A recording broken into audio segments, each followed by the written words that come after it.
how did we get here, and how do we get out? Well, we have to start listening to warnings. We've been warned before, but we didn't listen. Former Secretary of Agriculture in the 1960s, Ezra Taft Benson, warned about what was coming in a 1966 speech. He talked about a meeting that he had had with Soviet leader Nikita Khrushchev. Listen. As we talked face to face, he indicated that my grandchildren would live under communism.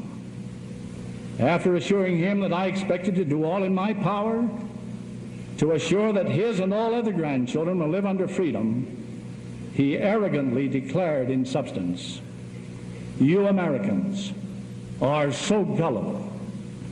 No, you won't accept communism outright.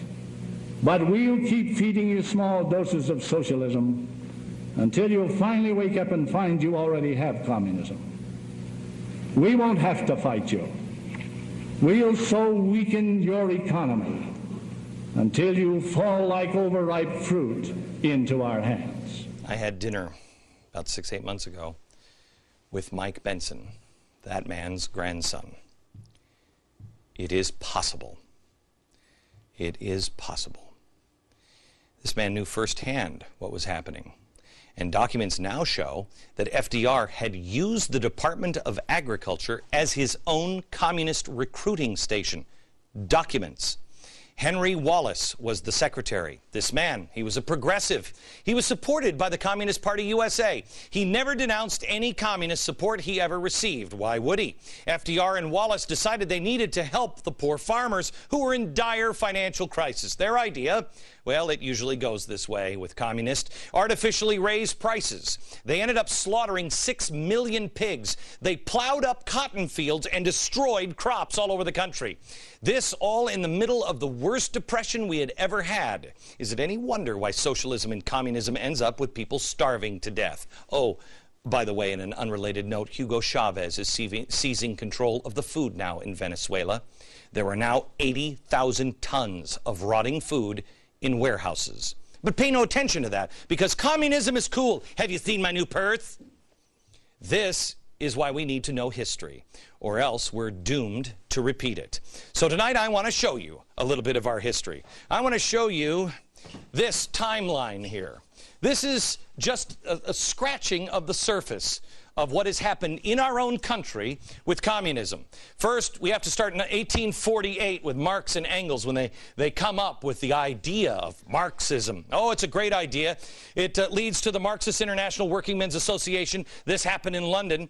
In 1871, the Paris Commune, there was a riot, a Marxist riot, ended up with 30,000 people dead.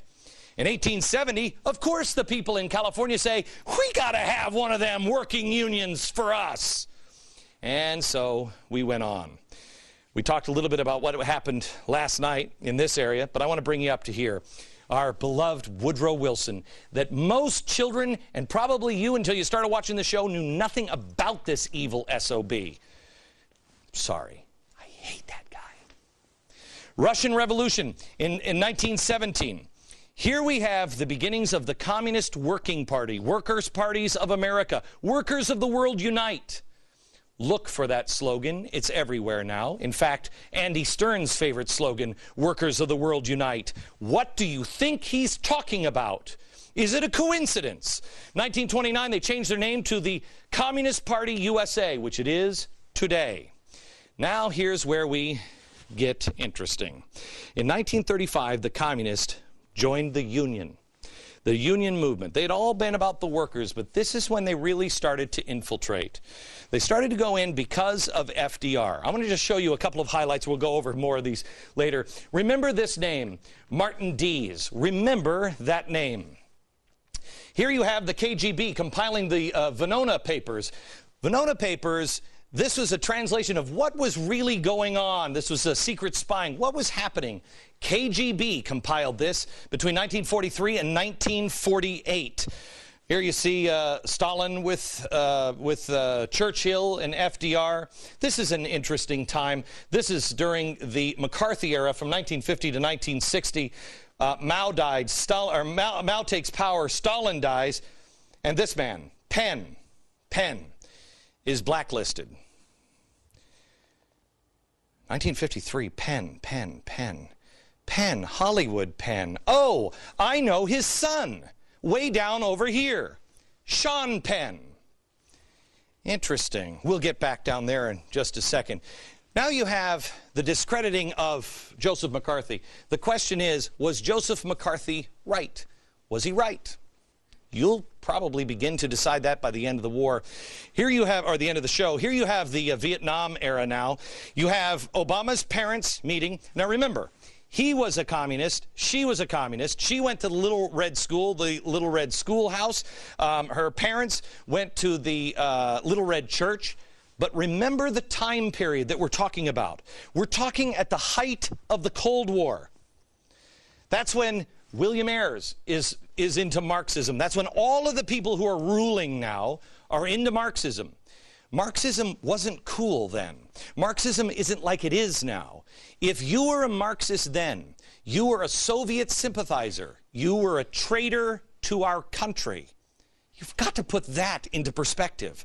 It's not the same then as it is now. Here is Barack Obama's mentor, Frank Marshall Davis. He has an FBI file on his communist activities. We have the Venona papers were released in the 1980s. What did these say? In 1995 this was released. What did these papers say? Well, remember, the KGB was compiling here. They say that everything that basically this man said was right. They were happening. They were communist everywhere. And they affected everything. I'm sorry, they didn't affect. They infected absolutely everything. Here in 2000, we have Giselle with her underpants and her swimsuit of Che. We have this Marxist. Here is a very important time. Here's Michael Moore coming into the party, into the Democratic Party, sitting in the presidential box in 2004 with Jimmy Carter. That is critical that you remember that. The infiltration, the final step, come out on the stage and sit next to the president. And of course we have these clowns here. There's a ton that you need to know. That's how we got here. But is it who we are? Is this who we want to be? Will we even recognize that these people had an influence on it? What these people wanted to do is not a joke. Have they failed? I want you to be the judge. I want you to look at something. These are the 1963 communist goals. Okay? In 1963, I want to give you just a few of them. You tell me if they've failed. Communist goals of 1963 from the Communist Party USA, just a few of them. Develop the illusion that disarmament of the U.S. would be a demonstration of moral strength. Isn't that what we're doing right now with our nuclear weapons? Number 15, capture one or both of the political parties. Isn't that what Michael Moore did in the presidential box?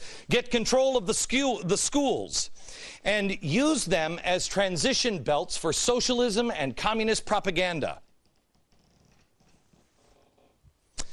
Number 18, gain control of all student newspapers. 19, use student riots to foment public protest against programs which are under communist attack. Have you been watching this show? Number 20, infiltrate the press. Get control of book review assignments. Oh, you should see the reviews on my books.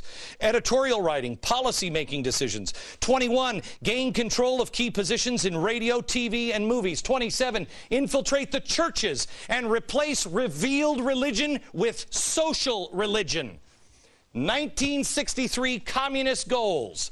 Revealed religion replaced with social religion. 28, no prayer in schools because it violates separation of church and state. Do you know that in New Haven, they just took out in their diplomas the year of our Lord? They just did it because it's offensive.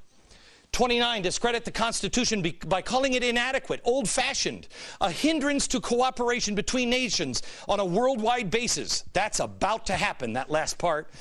Number 30, discredit the American founding fathers. Please, what are we doing on this show? Trying to restore them. 36, infiltrate and gain control of more unions.